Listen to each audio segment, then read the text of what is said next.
Jadi disiplin positif ini akan kita laksanakan di SDN Lewat Mandiri 5 sebelum didiseminasikan kepada guru dan dilaksanakan di sekolah. Lalu sebelum kita melaksanakannya, kalau kita pahami dulu apa itu makna disiplin. Nah, disiplin itu seseorang yang memiliki disiplin berarti mereka bisa bertanggung jawab terhadap apa yang dilakukannya, karena mereka mendasarkan tindakan mereka itu pada nilai-nilai kebijakan yang besar. Di kita orang-orang atau manusia itu berperilaku untuk pertama menghindari ketidaknyamanan atau hukuman. Yang kedua, perilaku orang-orang itu untuk mendapatkan imbalan atau penghargaan dari orang lain. Dan yang ketiga, ingin dihargai. Kadang mereka itu ingin menghargai diri sendiri dengan nilai-nilai yang mereka miliki. Nah, maka dari itu, apresiasi seorang guru itu kepada siswa, ya, terkadang bisa memberikan dampak yang sangat besar, sehingga termasuk hukuman di dalamnya itu tidak disalahkan. Apa lalu bedanya? Bagaimana jika anak seorang melakukan negatif atau melanggar peraturan, tetapi tidak boleh diberikan hukuman? Nah, hukuman itu yang jelas adalah dia menyakitkan masyarakat, kemudian fisik, dan membuat tidak nyaman orang tersebut, serta terkadang tidak ada hubungannya dengan kesalahan. Misal dia mencoret-coret bangku disuruh lari, nah tidak ada hubungannya. Misalnya dia bermain bola di lorong atau di kelas, disuruhnya membersihkan toilet, dan itu tidak ada kecuali konsekuensi. Kalau konsekuensi sama, tidak nyaman, tapi masih ada hubungannya dengan kesalahan. Ketika dia coret-coret meja atau bangku, dia yang menghapusnya. Ketika dia mencoret-coret dinding, dia yang mengecat ulang. Itu adalah konsekuensi. Nah, yang baiknya adalah ditambah dengan restitusi. Yang dimaksud dengan restitusi itu memberi penguatan setelah adanya konsekuensi. Misal anak mencoret-coret meja, setelah mencoret-coret meja, dia konsekuensinya membersihkan meja tersebut dan diberikan peringatan mengenai nilai-nilai yang diyakini oleh anak. Bagaimana? Ditanya saja kepada anak nilai-nilainya. Makanya perlu adanya keyakinan kelas sebagai nilai-nilai kebijakan universal yang disepakati secara tersirat dan tersurat.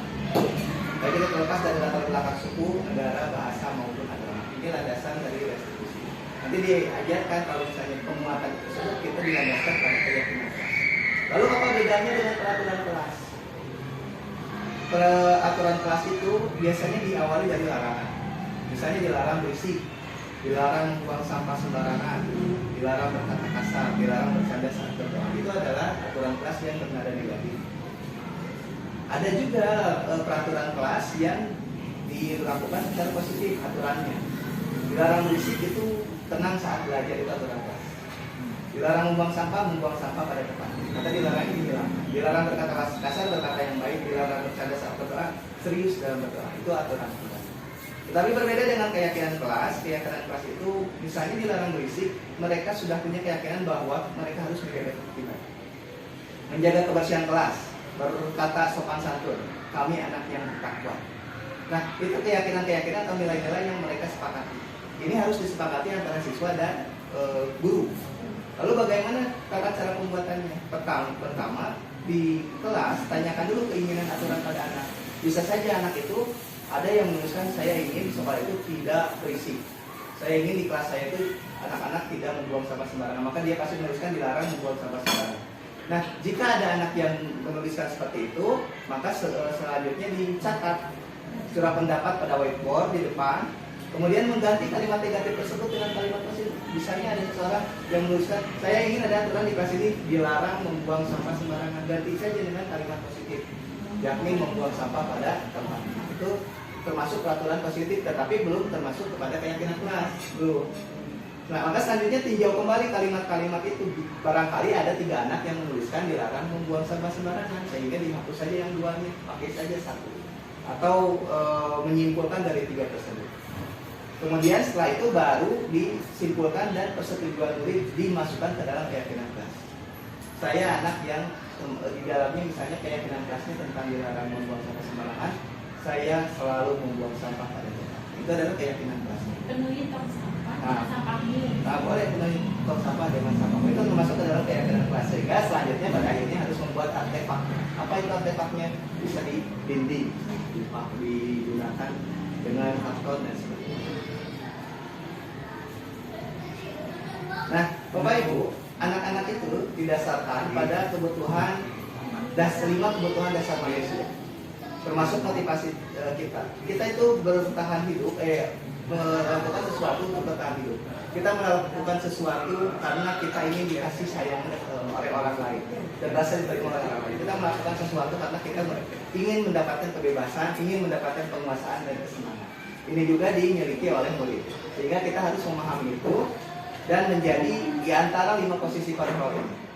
Ada guru sebagai penghukum, membuat merasa bersalah, teman, pemantau maupun manajer. Jika guru sebagai seorang penghukum, maka dia akan menggunakan hukuman fisik maupun verbal. Jika seorang guru menjadi seorang yang membuat merasa bersalah anaknya, maka dia akan menggunakan keheningan yang membuat orang lain merasa tidak nyaman, bersalah, atau rendah diri. Jika guru tersebut memposisikan diri sebagai teman, dia akan mengontrol murid secara persuasif. Kalau sebagai pemantau, dia akan mengendalikan perhitungan catatan yang dapat digunakan sebagai bukti atas perilaku anak tersebut.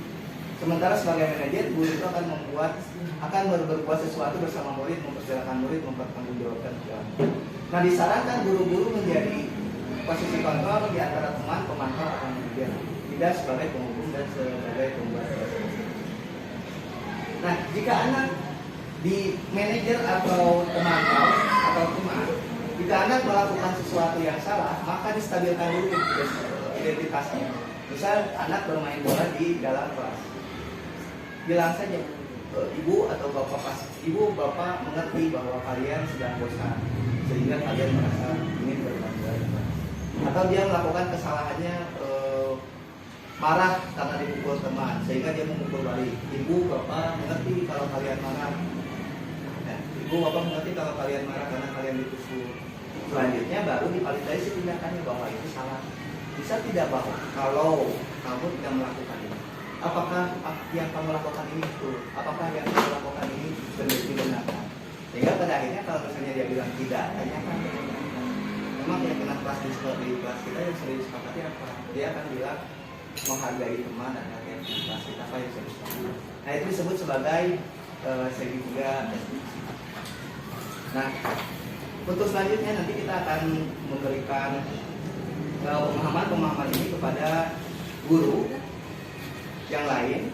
Setelah tim ini memahami, nanti kita akan adakan lagi diskusi kemudian dengan guru, dan kita berharap disiplin positif ini akan disampaikan di kelas, akan dilaksanakan oleh semua guru.